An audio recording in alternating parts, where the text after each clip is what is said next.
Donc, je vais inviter euh, Maman Jeanne, qui est là ce matin avec nous. Maman Jeanne, donc, est-ce que... ben, je vais appeler Micha qui va la présenter, c'est peut-être mieux.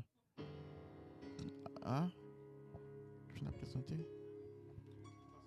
Vous allez comprendre pourquoi je demande à Micha de la présenter. Bonjour. Alors, on va recevoir Maman Jeanne, c'est ça? Qui est la présidente de Aglo Paris Centre. Alors, Aglo, c'est un mouvement, une association, parce qu'on est en France, on dit association, de femmes, qui a une vision pour les femmes, pas seulement pour les femmes, mais un des mandats que j'aime beaucoup, c'est la réconciliation entre l'homme et la femme. Et on est tellement bénis, on se rassemble une fois par mois et on reçoit plusieurs témoignages, plusieurs enseignements et on est tellement bénis par ce mouvement et on veut recevoir notre maman qui va dire un petit mot. Est-ce qu'on peut la recevoir? Amen.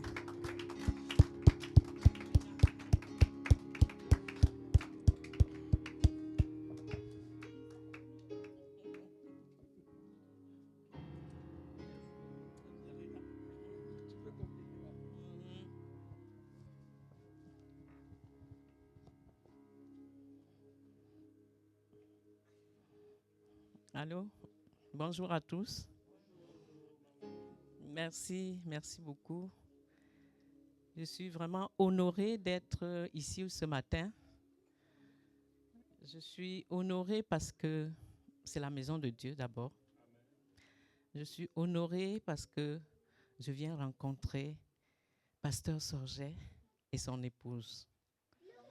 Vraiment, c'est des serviteurs magnifiques. Peut-être que, je ne sais pas si vous vous rendez vraiment compte, mais c'est des enfants de Dieu, que Dieu bénit et qui nous aiment aussi et avec qui nous travaillons depuis plusieurs années. Et vraiment, nous sommes tellement reconnaissants à Dieu d'avoir croisé leur chemin. Vraiment, c'est un jeune couple, mais nous apprenons beaucoup d'eux. Et vous êtes vraiment au bénéfice de ces serviteurs de Dieu que Dieu utilise pour vous bénir aussi et pour bénir son peuple. Et là, on est là ce week-end parce qu'on était venu pour une manifestation en famille. Et j'ai dit, je ne peux pas rentrer sans passer ici, sans voir où vous vous retrouvez tous les dimanches. Vraiment, je suis honorée et je vous présente aussi mon amie, Maman Shekina. Elle vient du Cameroun. Elle est de passage chez moi et nous sommes ensemble ce matin ici. Vraiment que le Seigneur vous bénisse. Amen. Nous croyons que nous sommes au bon endroit ce matin. Justement, elle a parlé du mouvement Aglo. Aglo, comme elle vous a dit, c'est un mouvement qui rassemble depuis plusieurs années, depuis près de 57 ans, des femmes et des hommes. Et on se réunit dans un endroit neutre pour parler du Seigneur, pour apporter le témoignage. Et les piliers de Aglo, c'est la prière, l'intercession, c'est l'évangélisation et puis la relation entre l'homme et la femme, la relation entre son prochain et nous, et la relation entre le Saint-Esprit et les relations avec Dieu. Vraiment, nous sommes également très bénis parce que nous sommes avec le pasteur Sorget et son épouse depuis plusieurs années, comme je vous ai dit. Et vraiment, nous recevons beaucoup. Aussi bien des serviteurs, des servantes qui viennent apporter leur témoignage au travers de la louange. Vraiment, c'est magnifique. Et de plus en plus aussi, nous voulons voir la jeune génération vraiment venir à Aglo, servir avec nous. Parce que Dieu est un Dieu de génération. Comme j'aime le dire, quand il dit le Dieu d'Abraham, le Dieu d'Isaac et le Dieu de Jacob, c'est plusieurs générations. Donc nous pouvons servir Dieu ensemble avec des jeunes, avec les personnes plus âgées. Les personnes plus âgées apprennent aux jeunes, les jeunes aussi apprennent beaucoup de choses aux plus âgés. Merci Seigneur pour tout cela. Vraiment. Ce matin, le pasteur Sogé m'a dit, il va me donner le micro pour que je dise quelque chose.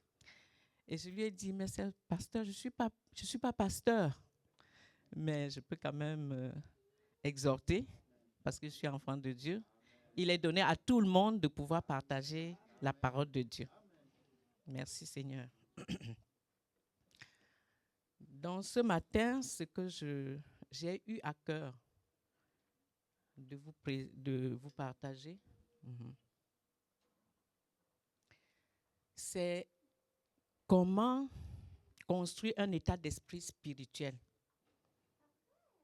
C'est quelque chose que, quand je l'ai reçu, ça m'a beaucoup édifié. Et j'ai eu à cœur de le partager avec vous. En fait, notre manière de penser est la clé de l'ensemble de notre croyance, de notre croissance et de notre développement. C'est-à-dire de la façon dont nous pensons. Hein? Par exemple, Romains 12:2 dit « Nous sommes transformés par le renouvellement de notre esprit ».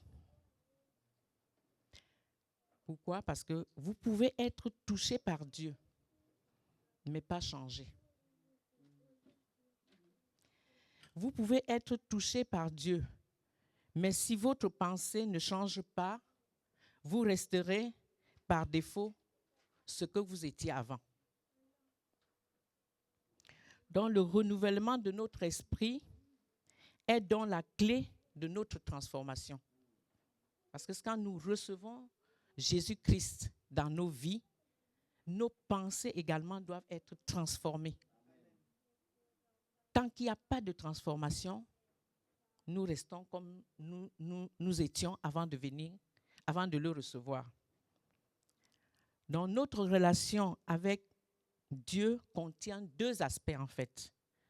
Et nous devons les pratiquer sans relâche à la fois. Ces deux aspects, ces deux choses à pratiquer sont appelés positionnement et représentation. Le positionnement vient du fait que nous sommes en Christ. C'est une position quand nous sommes en Christ. Le Père nous a mis dans un seul endroit où vous pouvez toujours avoir vos besoins satisfaits. Vous êtes dans cette position-là. C'est parce que vous êtes en Christ que vous pouvez voir vos besoins satisfaits.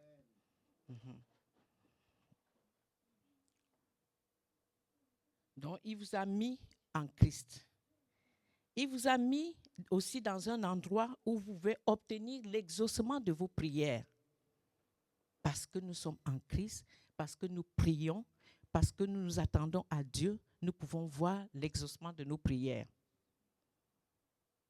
Il nous a mis en Christ.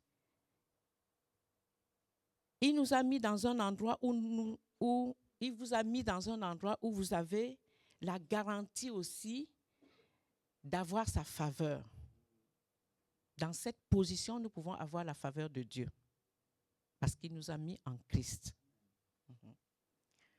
Donc le positionnement commence avec le fait que nous sommes crucifiés avec Christ. Quand il est mort, nous sommes morts avec lui.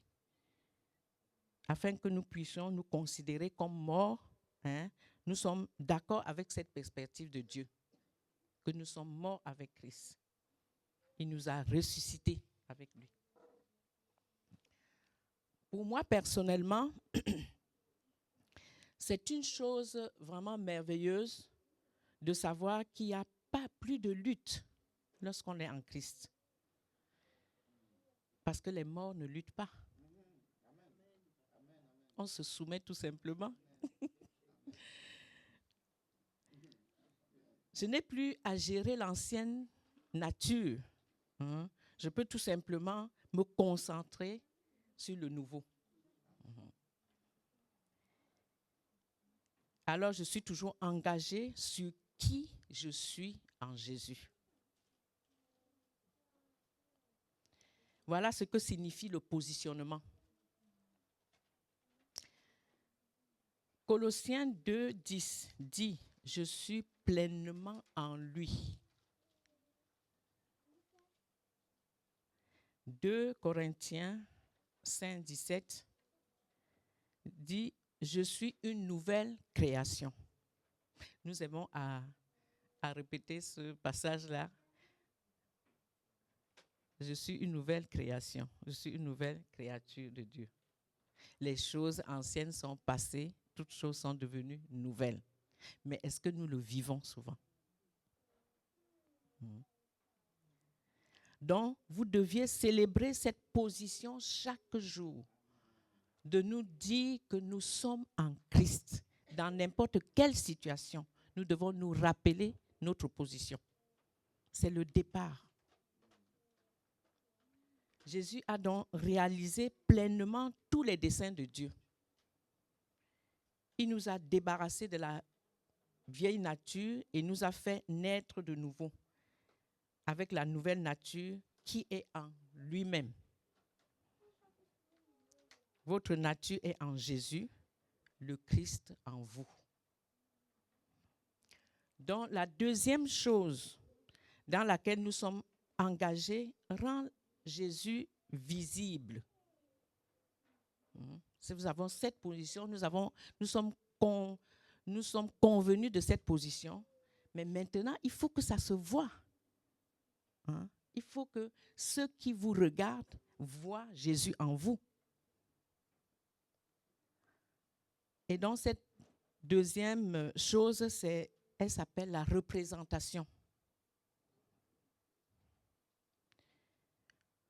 Quand on parle de représentation, quiconque est un acteur comprend très bien ce que c'est que la représentation, comprend bien ce que c'est que ces termes. C'est presque comme si nous jouons un rôle. Nous agissons de la même manière que Jésus le ferait. Si nous représentons Jésus, nous devons agir de la même manière qu'il le ferait à notre place. Nous apprenons à parler de la même manière que Jésus et nous apprenons à voir exactement les choses comme il le voit également. Nous allons le démontrer dans notre vie et dans notre mode de vie. Christ en moi libère toujours les promesses de la présence de Dieu. Christ en moi libère toujours les promesses de la présence de Dieu. Qu'est-ce qui prouve que vous êtes en Christ? Quand on vous regarde agir, quand on vous regarde parler, quand on vous regarde, comment vous agissez, est-ce que ça reflète la présence de Dieu dans votre vie? Il est dit que dans l'Ancien Testament était une culture de, comment on appelle ça? Visite. Est-ce qu'on dit visitation du Seigneur. Était une culture de visitation. Dieu est venu sur les gens et les a élevés.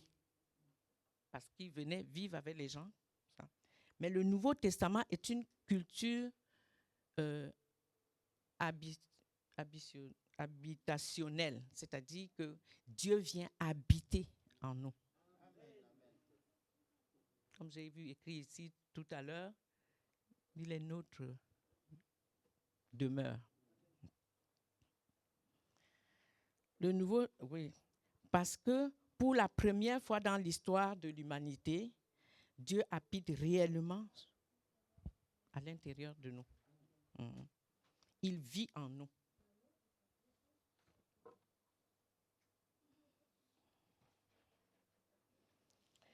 Alors quand, dans 2 Corinthiens 5, 17, dit que nous sommes une nouvelle créature, c'est que cela signifie que nous sommes une race jamais rencontrée sur la surface de la terre avant Jésus-Christ.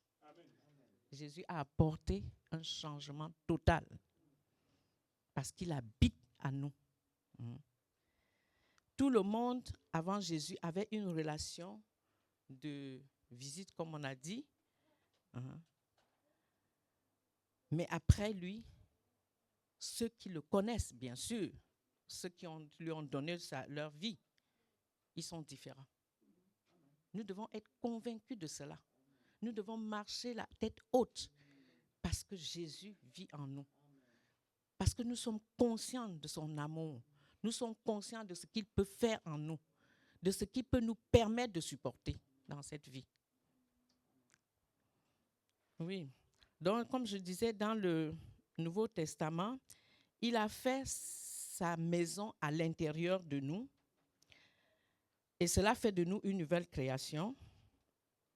Et Dieu nous dit, je ne te quitterai jamais. Je t'abandonnerai jamais. Dieu n'est pas un homme pour mentir. Quand il le dit, il le fait. Quand il le dit, c'est vraiment une décision totale. La grande vérité pour nous dans le Nouveau Testament est que Dieu vit toujours avec nous. Dieu ne s'en va pas. Il est ici et nous vivons à l'intérieur, de l'intérieur vers l'extérieur. Je ne te quitterai jamais, je ne vous abandonnerai jamais. Je suis avec vous pour toujours.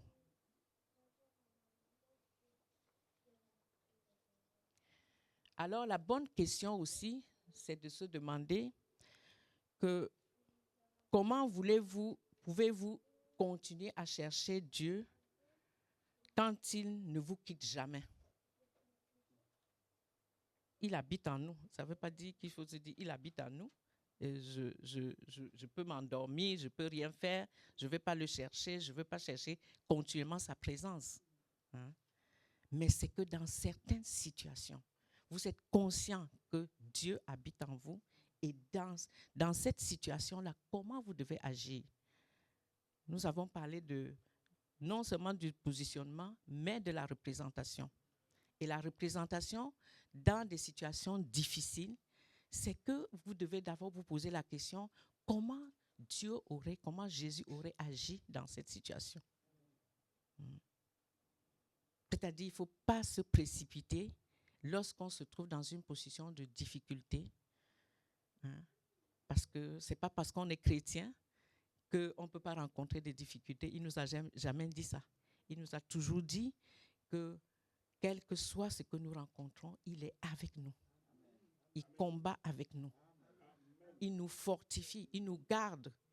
Il nous permet de traverser, comme il dit dans sa parole, si vous traversez les eaux, ces eaux ne vous submergeront point. Quelle bonne nouvelle. Les eaux dont on parle, c'est les difficultés que nous pouvons rencontrer. C'est des problèmes que nous pouvons trouver sur notre chemin. Mais nous devons être conscients de la présence de Dieu dans nos vies.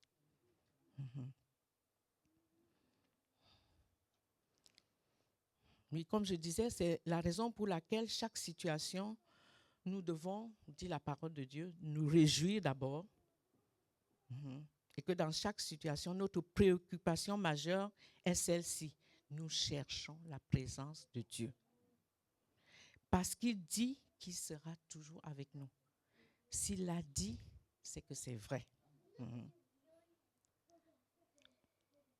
Alors, dans ce moment, quand nous recherchons la présence de Dieu face à nos situations, ça veut dire que nous sommes en train de construire un état d'esprit spirituel. Nous n'agissons pas comme dans le monde, mais nous agissons selon l'Esprit de Dieu qui vit en nous. Mhm. Notre façon de penser. Bien sûr que Dieu, dans toutes les situations, il a dit qu'il ne nous quittera jamais. Je serai toujours avec vous et il est avec nous afin que nous cherchions sa présence. Mhm. Nous regardons la façon dont nous voyons, la façon dont nous regardons, nous pensons à chaque situation et comment nous en parlons également. En ce moment, par la présence de Dieu, il y a une confiance, il y a une paix, il y a une joie, parce qu'il est impensable que quand il dit qu'il est avec nous, qu'il ne le soit pas. Donc nous sommes porteurs de la présence de Dieu en nous, afin de fonctionner comme il faut à cet endroit, à cette position où nous nous trouvons. Donc le renouvellement de l'esprit nous donne un point de départ pour la foi. C'est vrai, la foi, c'est très important, c'est même essentiel, mais avant toute chose, il faut connaître notre position. Et c'est même cette position-là qui nous donne la pleine foi, qui nous fait croire que vraiment Dieu est au contrôle de toutes choses.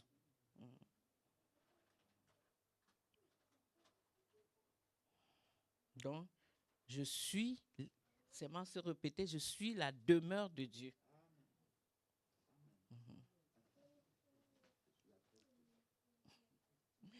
Comme je l'ai vu marqué ici tout à l'heure. Ne laissez donc pas le diable ou des personnes ou des circonstances enlever cette vérité en vous. Je suis assis dans les lieux célestes. J'apprends le mode de vie d'un citoyen du ciel. Est-ce que nous sommes conscients que nous sommes des citoyens du ciel? Ce n'est pas quand tout va bien, hein? C'est souvent quand tout va mal qu'il faut se le rappeler. Surtout se le rappeler que nous sommes les citoyens du ciel, les citoyens du ciel. Vivant ici sur terre, bien sûr. Nous ne sommes pas au ciel, nous sommes sur terre, mais nous sommes les citoyens du ciel. Et je pratique cet état d'esprit et cette pensée. Je ne vais pas aller trop loin. Je pense que j'ai dit l'essentiel et que vraiment Dieu vous bénisse. Je veux vraiment remercier le Seigneur de ce qu'il m'a permis aujourd'hui d'être au milieu de vous. Amen. Je veux vraiment bénir ce ministère que Dieu vous a donné. Vraiment qu'il soit à l'œuvre. Parce que je sais que le pasteur et son épouse, c'est vraiment un don de Dieu. Non pas seulement pour vous, pour nous aussi.